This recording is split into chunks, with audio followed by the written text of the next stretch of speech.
Hello everyone!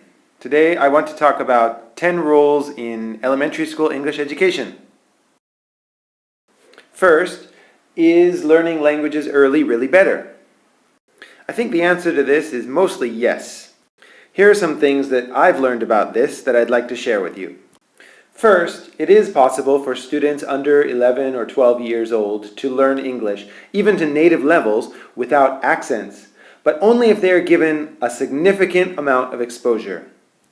Also, the advantages of early learners tend to disappear by age 16. On the plus side, younger learners are more sensitive to the sounds and rhythms in languages than older learners. Also, learning a new language can broaden their horizons. And learning languages earlier can make them enthusiastic and curious about language and other cultures. Finally, by studying earlier, they may lose their anxiousness, nervousness, and hesitation to speak English. Next, let's look at how children learn languages. First of all, I think it's important to note that generally speaking, children do not learn to communicate. They communicate, and in the attempt, they learn language. So how does this happen? First, they notice and become aware of some kind of language. Then they want to use it. They try to use it. They make mistakes, but they keep practicing, and eventually they're able to use it.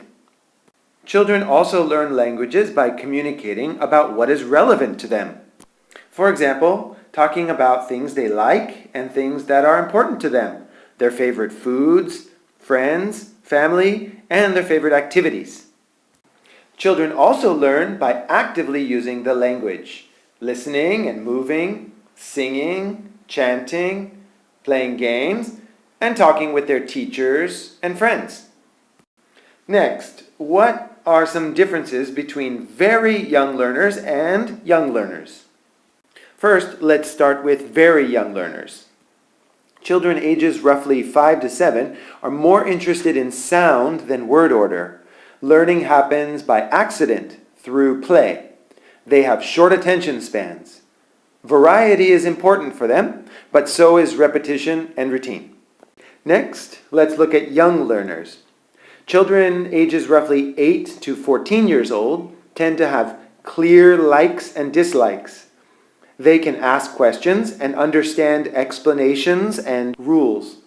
They tend to be less sensitive to rhythm and sound than very young learners and more focused on word order. Okay, next let's look at the role of games. Why should we use games in FLA classes? There are many reasons. For example, they motivate, foster a positive feeling, and games link across grade levels. What kind of games should we use?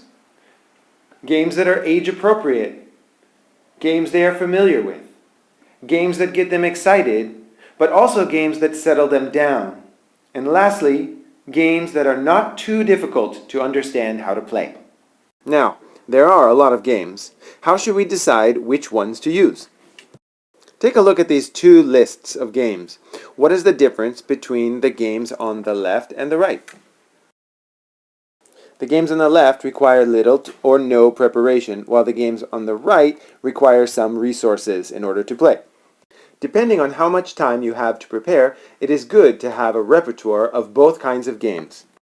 Okay, now, keeping in mind that children learn languages by noticing, trying, making mistakes, practicing, and then using, please pause the video and try organizing the following list of games on the left into the appropriate category on the right.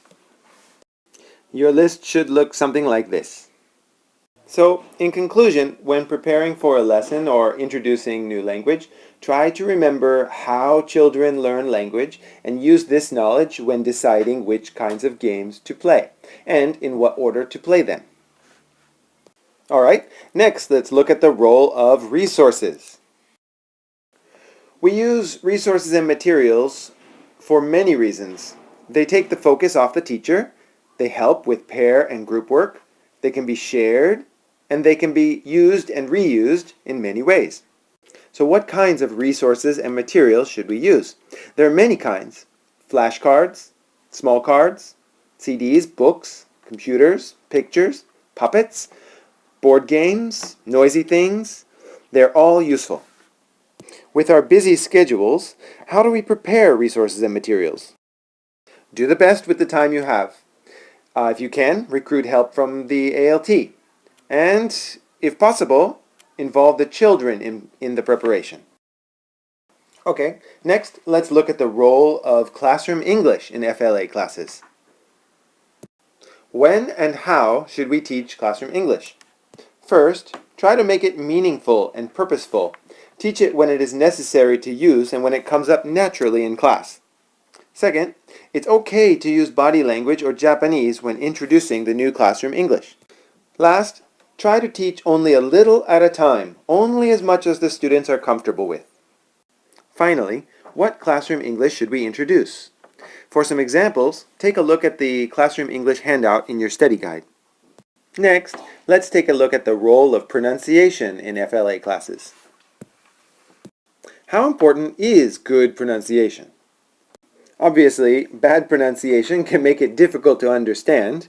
However, an accent, foreign pronunciation, or not perfect pronunciation is okay, but it should be understandable. Okay, now let's look at some different ways we can teach pronunciation. First, minimal pairs. Put two similar sounding words side by side. Students listen to the pronunciation of one of the words and guess which word was said. For example, see and she. Next, listen for the difference. Students listen to 3 or 4 sounds or words and choose the odd one out. For example, she, shoe, dog. Dog is obviously the odd one out. Next, listen for the sound. Students listen to a sentence and count how many times they heard a specific sound. For example, the sound sh. How many times do you hear the sound sh in "She sold seashells down by the seashore"? Finally, which words have a specific sound? For example, of the 3 words, which word contains the sound sh? See, she, sit. Other ways you can help your students' pronunciation is by saying words with varied tones of voice at different speeds and different volume levels, with intonation and with stress. Finally, using simple alphabet books and phonics songs in your class can help your students' pronunciation as well. Lastly, should we teach phonics? Ultimately, this is up to you. However, there are some arguments for and against it. One argument for teaching phonics is that it will give students strategies and confidence to read. On the other hand, to teach phonics properly, there are a lot of rules that take a long time to explain, and there are many exceptions to the rules, which would make it very difficult for the students to understand. Moving on, next let's talk about the role of music in FLA classes. Why should we use songs and chants?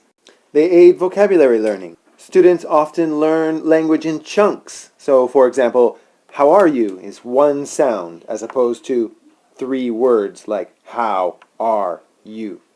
Songs are also enjoyable, memorable, and cultural. There are many ways to use chants, rhymes, and songs in FLA classes. For example, TPR, dance, and hand play. Students can clap or tap to rhythms. And students can put different English to tunes they are already familiar with. Music can also be used in the background or between lessons. When you use music in the classroom, using supports like flashcards or puppets can help support learning new language. Okay, next let's look at the role of storytelling in FLA classes. Why should we use storytelling in our classes? They are enjoyable, link to the topic of the class, they provide meaningful context to the students' lives, and students can learn about culture. How should we use stories in our classes? Make it a small part of the class. Read the same story many times. Give opportunities for the students to join in. Use puppets, kamishibai, act out, or tell without the book. Ask the students how they think the story will end. And lastly, if you can pre-teach some words, it will help the students' understanding of the story. Okay, next let's look at the role of team teaching in FLA classes. How should team teaching be performed effectively in FLA classes? One important thing to do is for homeroom teachers and ALTs to have a meeting and talk about roles. For example, who will be in charge of the lesson flow? Who will manage the class atmosphere and the students? Who will speak more English and provide models and pronunciation? Who will prepare the lesson plans? And who will be the leader and who will be the follower in the class? I think it's important for homeroom teachers and ALTs to take turns leading or planning for classes. I also think it's important for both teachers to be active in the classroom. Teachers should share records, materials, and resources. And after classes, they should talk about how their classes can be improved. Finally, I think it is very important for both teachers to find each other's strengths and use them. Okay, next let's look at the role of linking and sequencing content. How should we link or sequence content? First, it's important to make small steps when learning new content. From noticing, to listening, to trying to speak, to practicing to speak, to using. Second, it's important to integrate and recycle new words with old words. It can take from 5 to 16 encounters with a word in order for students to learn the new word. One way to get students to integrate and recycle new words with old words is to use mind maps. Another way to help students remember vocabulary and integrate and recycle new words with old words is to use connected words. How are all of these words connected? The answer is obvious. Rice. One last important point in dealing with linking and sequencing. Don't only build on past language knowledge, but also try to build on the student's knowledge about the world in general. Okay, the last topic today is the role of evaluation and assessment.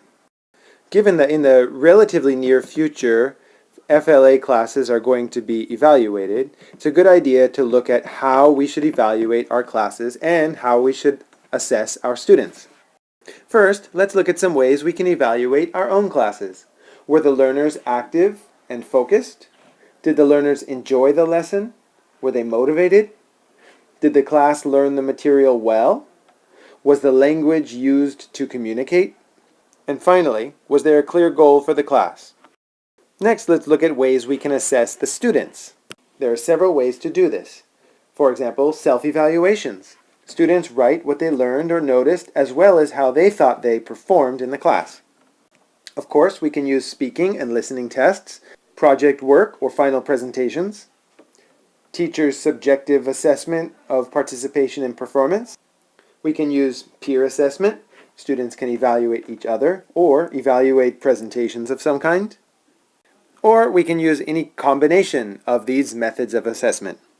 By the way, do you know what the official objectives of FLA are? Please take a moment and read the 4 points above. To me, these all sound very vague and confusing. So, how can we make the objectives clearer? There are many ways, but one way I thought of is to use can-do lists.